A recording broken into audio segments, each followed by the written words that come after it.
ياسين والقرآن الحكيم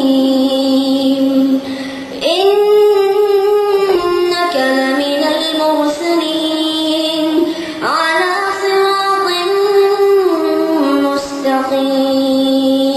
بسم الله الرحمن الرحيم. السلام عليكم ورحمة الله وبركاته. إن الحمد لله نحمده ونستعينه ونستغفره ونعوذ بالله من شرور أنفسنا وسيئات أعمالنا.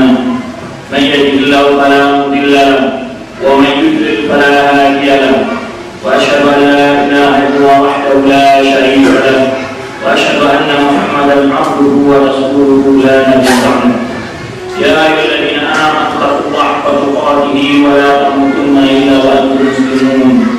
يا أيها الناس اتقوا ربكم الذي خلقكم من نفس واحدة وخلق منها زوجها وبث منهما رجالا كثيرا ونساء واتقوا الله الذي تساءلون به والأرحام إن الله كان عليكم رقيبا.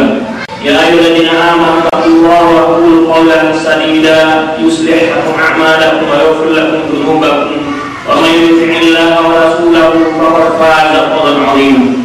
أما بعد فإن أصدق الحديث كتاب الله وخير الهدى هدى محمد صلى الله عليه وسلم وشر الأمور محدثاتها وكل محدثة بدعة وكل بدعة ضلالة وكل ضلالة في النار.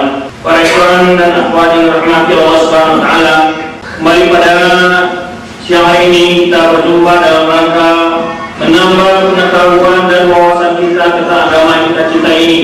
Berkat rahmat dan karunia dari Allah Subhanahu wa taala, maka kita senantiasa mengucapkan dan memanjatkan syukur kepada Allah Subhanahu wa taala atas segala limpahan rahmat dan karunia serta kesehatan dan kemampuan yang diberikan oleh Allah Subhanahu wa taala kepada kita untuk menghadiri majlis ilmu, karena dengan bertambah ilmu seseorang akan semakin bertambah keimanannya, dan seseorang yang menuntut ilmu akan mengetahui apa yang harus diyakininya dan juga dapat menghindari keyakinan-keyakinan yang membawanya kepada pemahaman-pemahaman yang menyimpang. Semoga Allah Subhanahu wa taala senantiasa menjadikan kita orang-orang istiqamah di dalam mencari ilmu dan mengamalkannya. Kemudian salawat serta salam kepada Nabi kita Muhammad SAW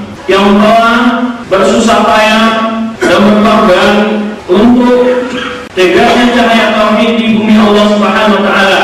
Kemudian sampailah nilai-nilai tauhid, perjuangan dan berkat perjuangan Rasulullah SAW bersama para sahabat.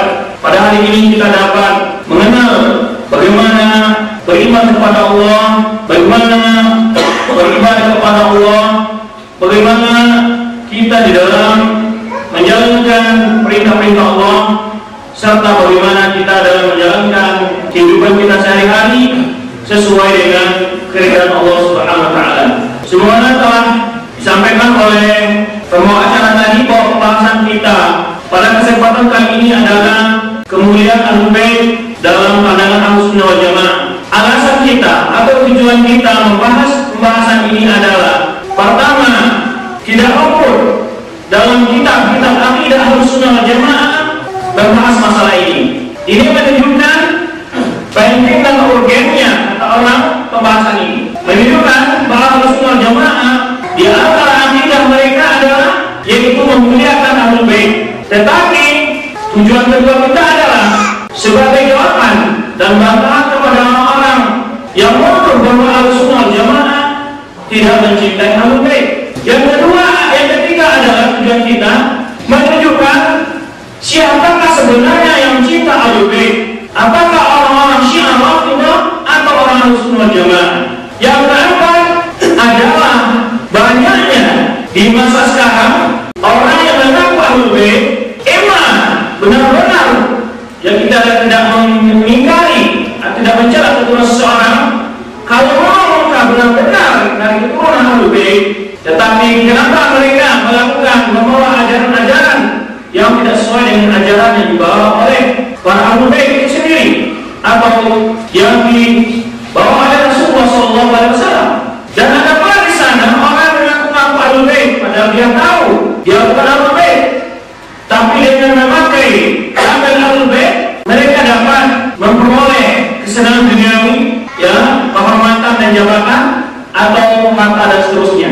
Kelima adalah banyaknya Ahlussunnah wal Jamaah yang mulai terpengaruh oleh dakwah orang-orang Rafidhah yang mengatakan bahwa Ahlussunnah wal Jamaah, yang mereka mengira dan mengatakan bahwa Ahlussunnah wal Jamaah mendolimi para ahlul bait.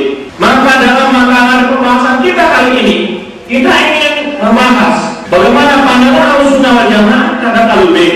Pembahasan ini mulai dari mukadimah. Pertama, harus kita sadari dan kita ketahui kemuliaan seseorang bukanlah diukur dari keturunannya. Hanya saja keturunan akan menjadi membawa lebih mulia lagi apabila diiringi dengan iman dan amal soleh. Jadi apakah seseorang karena dia keturunan Nabi lalu dia sudah dijamin masuk surga? Tidak, kecuali dengan iman dan amal, dengan dia memiliki kemuliaan yang lain ketika telah didasari keturunannya yang mulia itu atas iman dan amal yang soleh, maka dia memiliki keutamaan, maka kedudukannya dekat dengan keturunan Rasulullah akan lebih tinggi dari yang lainnya apabila memang mereka orang-orang yang beriman. Jadi bukan karena keturunan seseorang Allah akan jadikan mulia. Oleh sebab itu Allah sebutkan inna akramakum indallahi atqakum. Dimulai dari surah Hujurat, ya ayyuhan nas inna khalaqnakum min dzakarin wa untha wa ja'alnakum syu'uban wa qabaila lita'arafu inna akramakum indallahi atqakum. Wahai manusia, kata Allah, inna khalaqnakum min dzakarin wa untha, kami jadikan kalian dari seorang laki-laki dan seorang perempuan, wa ja'alnakum syu'uban wa qabaila, kami jadikan kalian berbangsa-bangsa dan bersuku-suku. Lita'arafu adalah untuk saling mengenal. Dengan adanya suku-suku baru kenal si fulan, si Muhammad dari suku-suku lain. Tapi kalau satu suku saja, ya, maka itu Allah bagi kita berbangsa-bangsa bersuku untuk lita'arafu, bukan ditafakkaru untuk saling berbangga-bangga, tapi adalah untuk saling menjalin apa hubungan silaturahmi, saling mengenal, saling menolong dalam kebenaran dan ketakwaan. Kemudian Allah sebutkan tetapi inna akramakum indallahi atqakum, orang yang paling mulia di antara kalian di sisi Allah adalah orang yang paling bertakwa. Rasulullah SAW juga menyebutkan dalam sabdanya, la fadla lil aswad alal ahmar wa lil arabi alal ajami. Tidak ada illa kita kecuali dengan ketak. Tidak ada kelebihan orang Arab atas orang awam atau orang ajam atau orang ini bukan Arab, bukan orang Arab dan orang bukan Arab, orang hitam dan orang putih, ya, dan abyad wal aswad wal aswad al abyad, kecuali takwa kepada Allah. Ini secara umum.